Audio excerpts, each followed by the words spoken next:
Cualquier habitante de América Latina podría pensar que se trata de la iglesia más grande del mundo. Sin embargo, no es así. Hablando en términos de población mundial, el cristianismo es la fe más grande, con un 32% de la población mundial. Sin embargo, el cristianismo está dividido en muchas iglesias, de las cuales la católica es solo una de ellas, aunque ciertamente la más grande, conteniendo al 55% de la población cristiana mundial. En cambio, la fe musulmana contiene al 20% de toda la población del planeta. Esto significa un número aproximado de 1.200 millones de musulmanes, contra apenas un poco más de 1.000 millones de católicos en todo el mundo. Evidentemente, la fe musulmana tiene mayor número de adherentes que la Iglesia Católica Apostólica Romana. Sin embargo, este punto nos lleva a una pregunta que le quita el sueño a muchas personas. ¿Por qué la fe cristiana está dividida? O lo que es lo mismo, ¿por qué hay tantas denominaciones o iglesias cristianas diferentes? Para conocer la respuesta, debemos remontarnos algunos cientos de años atrás, hacia la época del mismo ser que ha dado origen a la fe mayoritaria de un continente en el que ni siquiera nació, Jesucristo. Jesucristo nació judío, pueblo que posee una fe propia conocida como judaísmo, por lo cual Jesucristo fue educado creyente de esa fe. Significaba que adoraba en las mismas sinagogas que sus compatriotas. Los problemas comenzaron apenas cundió la popularidad de Jesús como el Mesías esperado, el Hijo de Dios, pues los dirigentes de la iglesia judía nunca le creyeron, y más creció su odio hacia él debido a las críticas que él hacía de sus prácticas erróneas, y debido a que como Hijo de Dios, proclamaba tener la autoridad para llamar sus propios ministros, a cuyos principales 12 llamó apóstoles. Por lo tanto, los sacerdotes y autoridades políticas judías decidieron hacer con él lo mismo que habían hecho con casi todos los profetas anteriores, es decir, matarlo. Una vez que Jesús ya no estaba entre ellos, los apóstoles tomaron las riendas de las congregaciones, y podemos apreciar claramente que ellos ya celebraban sus propias reuniones de adoración separadamente a las de la religión judía. La razón era muy sencilla: los seguidores de Cristo lo aceptaban como el Hijo de Dios y el Salvador, cosa que los judíos no han aceptado hasta el día de hoy. Después de la muerte de Cristo, los judíos continuaron persiguiendo a los cristianos. También los romanos se sumaron a la persecución. Una vez que los apóstoles y muchos de los creyentes en Cristo fueron muertos, la iglesia cristiana antigua tuvo que ingeniárselas para continuar funcionando, pero esto conllevó muchos problemas, pues comenzaron serias discusiones referentes a diversos puntos de doctrina, ya que no había voces que los miembros de la congregación reconocieran como autorizadas para dar una respuesta satisfactoria. Para tener un ejemplo de cómo la doctrina cristiana original fue sufriendo modificaciones con el paso del tiempo, basta con repasar la lista oficial de papas y los hechos más trascendentales que hicieron durante sus administraciones, tales como ordenar a las mujeres para entrar a la iglesia con la cabeza cubierta en el año 67 al 76, la institución del agua bendita entre el año 105 al 115, etc. Así pues, durante el primer siglo después de Cristo y la mayor parte del segundo, las congregaciones de cada ciudad donde las hubiera continuaron con un líder a la cabeza denominado obispo, que resulta un sinónimo de pastor, título tomado de la tradición judía. Sin embargo, por aquella época, cada iglesia cristiana o congregación era independiente la una de la otra y no estaban confederadas o unidas en ningún tipo de asociación, excepto por su fe. En otras palabras, y hablando en términos puramente históricos, la Iglesia Católica Apostólica Romana, que proclama haber sido fundada por el mismo Jesús, no existía aún durante el segundo siglo de nuestra era, ni existiría hasta muchos años más tarde. Como es bien sabido, la máxima autoridad católica es el Papa, y los católicos afirman que el primer Papa fue el apóstol Pedro. Empero, en ninguna parte de la Biblia se menciona que Pedro haya sido nombrado Papa por Jesús, y esto es porque la palabra Papa no fue aplicada al máximo dirigente católico sino hasta el siglo XI, cuando Urbino II, obispo de Roma, propuso que se usara ese término para denominarlos, pues hasta ese año, 1093, se les llamaba Pontífice Romano u Obispo de Roma, o sea, que en realidad el primer papa no fue Pedro, sino más bien Urbano II. La razón es obvia. Pero, ¿por qué la máxima autoridad católica estaría en Roma? ¿No resultaría más lógico que estuviera en Jerusalén? Además, ¿no eran los romanos perseguidores de los cristianos? La respuesta a esta subsecuente interrogante nos lleva al nombre mismo de la iglesia en cuestión: Iglesia Católica Apostólica Romana. Durante el siglo III aproximadamente, los obispos de Roma decidieron que al estar en la sede del gobierno político más poderoso del mundo de aquel entonces, debían tener también la mayor jerarquía sobre los demás obispos, y por ende, sobre las demás congregaciones cristianas. Durante los años sucesivos, los demás obispos de Roma reclamaron la misma supremacía sobre las demás iglesias. Es ahí donde comienza la historia del líder eclesiástico de una iglesia local como líder de un movimiento religioso de clase mundial. Para justificar su reclamo de hegemonía, argumentaron que Pedro, sucesor de Cristo en el liderato de su fe, había sido el primer obispo de Roma. Sin embargo, como ya hemos mencionado antes, el obispo era la persona a quien se ponía al frente de una congregación para que se hiciera cargo de ella. La Enciclopedia Católica, al justificar la sucesión de San Pedro a través de los papas, cita correspondencia entre autoridades cristianas, donde solo se hace referencia a la idea de que los obispos de Roma heredaron de Pedro la autoridad para legislar sobre el resto de las congregaciones. Curiosamente, estas referencias abundan a partir del siglo III en adelante, mientras que hacia atrás suman apenas 2 o 3. Incluso, hace mención de una idea contraria a la que ellos sostenían. El episcopado petrino era, según los opositores, una novedad que venía de los primeros días del siglo III y que había suplantado una tradición más antigua, según la cual Pedro y Pablo habían sido los cofundadores y Lino el primer obispo. La verdad es que Pedro no dejó ningún documento donde haga constar que los obispos de Roma son sus sucesores o cabeza de la iglesia como conjunto. Pedro no pudo haberse hecho cargo de esa congregación, debido a que sus constantes viajes le habrían impedido cumplir debidamente con las obligaciones que eso conlleva. De hecho, la aseveración católica de que Pedro vivió en los últimos años de su vida en Roma es virtualmente imposible de comprobar históricamente. Inclusive, la misma Enciclopedia Católica lo afirma de la siguiente manera. En cuanto a la duración de su actividad apostólica en la capital romana, la continuidad o no de su residencia allí, los detalles y éxito de sus trabajos y la cronología de su arribo y de su muerte, todas estas cuestiones son inciertas y pueden resolverse solamente mediante hipótesis más o menos bien fundadas. Pero, sobre todo, hay que recordar que Pedro tenía una jerarquía mayor que la de un simple pastor u obispo.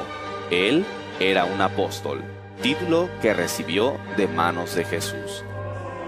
Roma fue considerada sede de la autoridad cristiana desde el siglo III, pero no hay que pensar que eran aceptados por el gobierno romano. Como hemos mencionado antes, aún eran perseguidos tanto por judíos como por romanos. Sin embargo, la situación cambiaría drásticamente, cuando en el año 313, un emperador decretó el fin de la persecución hacia los cristianos. Se trataba de Constantino el Grande, quien dio el primer paso firme en la organización de una confederación de las congregaciones cristianas bajo un mismo nombre. A más de 300 años después de Cristo, la Iglesia Católica no existía aún. Después de la partida de los apóstoles, la sencillez del evangelio fue corrompida o se fue apartando de él. Un ejemplo de todo esto es lo concerniente al bautismo, requisito indispensable para ser declarado miembro de una congregación cristiana. La palabra española bautismo significa sumergir, zambullir, hundir en el agua. La inmersión era la forma primitiva generalizada, de ello dan testimonio arqueológico las grandes fuentes bautismales del arte paleocristiano en numerosos templos cristianos en Oriente y Occidente.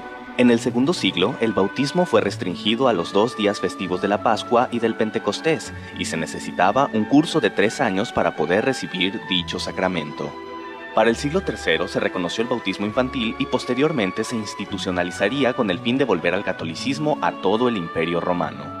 El primer escritor cristiano que menciona el bautismo infantil es Tertuliano, y él se opuso.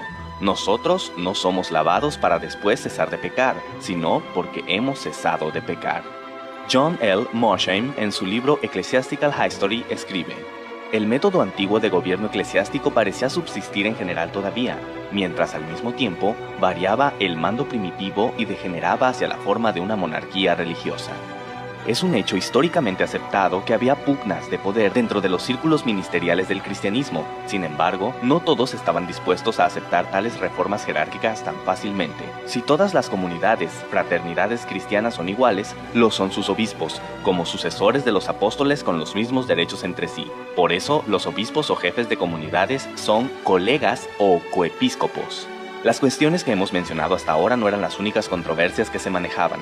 Era evidente que no había orden dentro del cristianismo y mucha confusión. Es ahí donde entra en escena Constantino.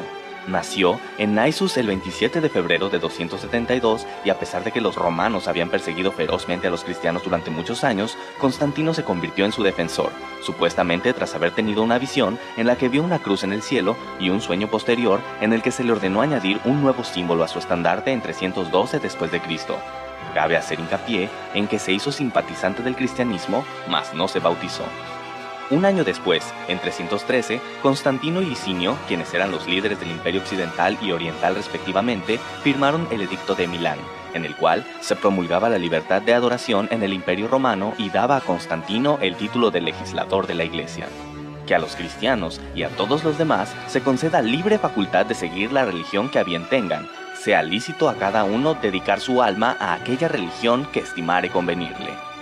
De esta manera, inusitada y súbita, los cristianos tuvieron una posición diametralmente distinta dentro de la sociedad. Pero fue tan diametralmente distinta su nueva posición que, evidentemente alejados del evangelio de amor al prójimo que predicó Jesús, se convirtieron en verdugos al perseguir, torturar y asesinar a los paganos a partir de los años 314 y 315. Finalmente, en 324, Constantino declaró al cristianismo la iglesia oficial para que ésta sirviera de medio para unificar su imperio. Una vez en este punto, los cismas, contenciones, confusiones y demás problemas doctrinales se potencializaron. Temiendo que estos conflictos volvieran a dividir al imperio, Constantino convocó al llamado Concilio de Nicea, donde se pretendía llegar a un acuerdo sobre temas hasta hoy tan controversiales como la naturaleza de Dios y su relación con el Hijo y el Espíritu Santo. Había diversas facciones que proclamaban opiniones al respecto, y el emperador Constantino, aunque no entendía los detalles de las discusiones de teología griega, notó que el grupo de Atanasio no cedería, y sería complicado mantener el orden del imperio. Por esta razón, y aconsejado por Ocio, decidió en favor de Atanasio, proclamando que Jesús era consustancial con el Padre.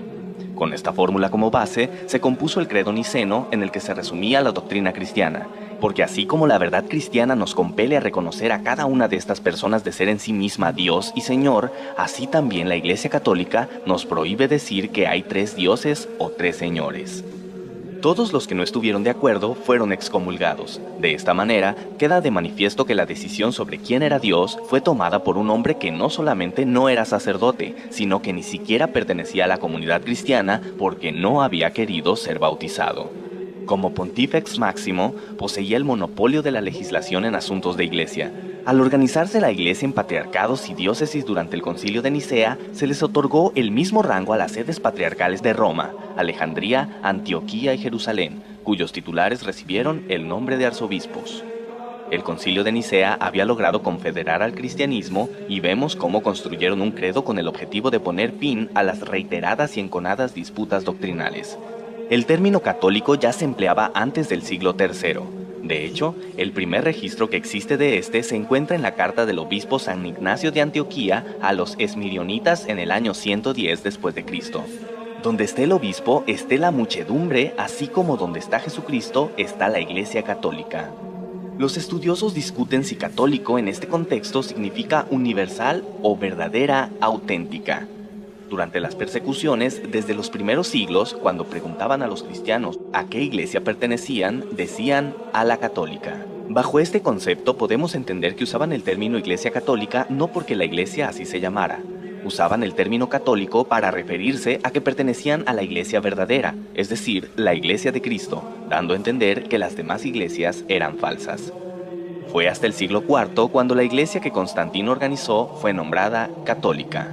Actualmente se prefiere el significado universal para el término católico. En este punto realmente nace lo que ahora conocemos como Iglesia Católica y podemos entender entonces por qué la nacionalidad romana va junto a su nombre.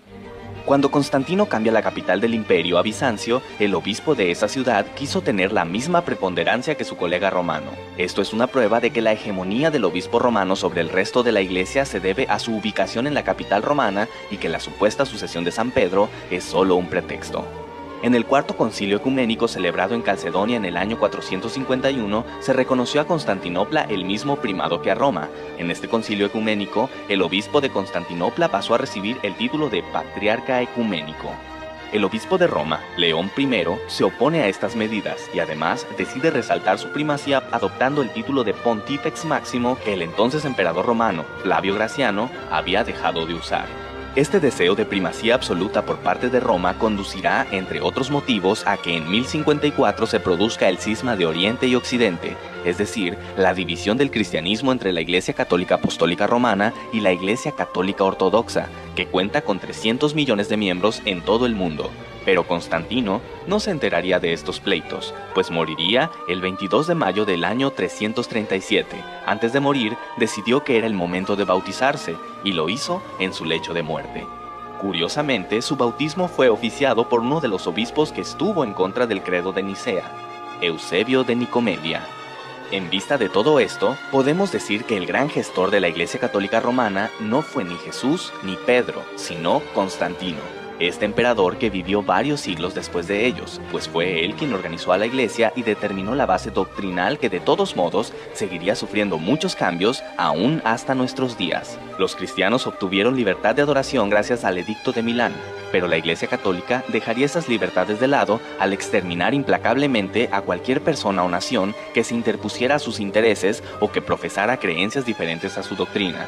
Y finalmente llega el momento de responder a la primera pregunta que planteamos. ¿Por qué el cristianismo está dividido?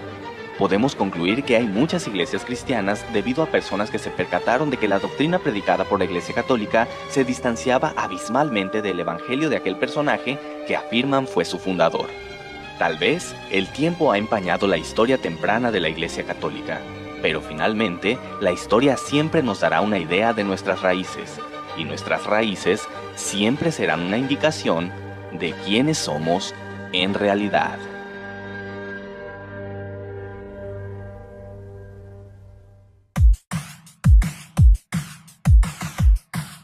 Lo más lógico sería pensar que los libros que la Biblia incluye están enlistados en orden cronológico, es decir, que el del inicio se inscribió primero y el del final fue el último en escribirse.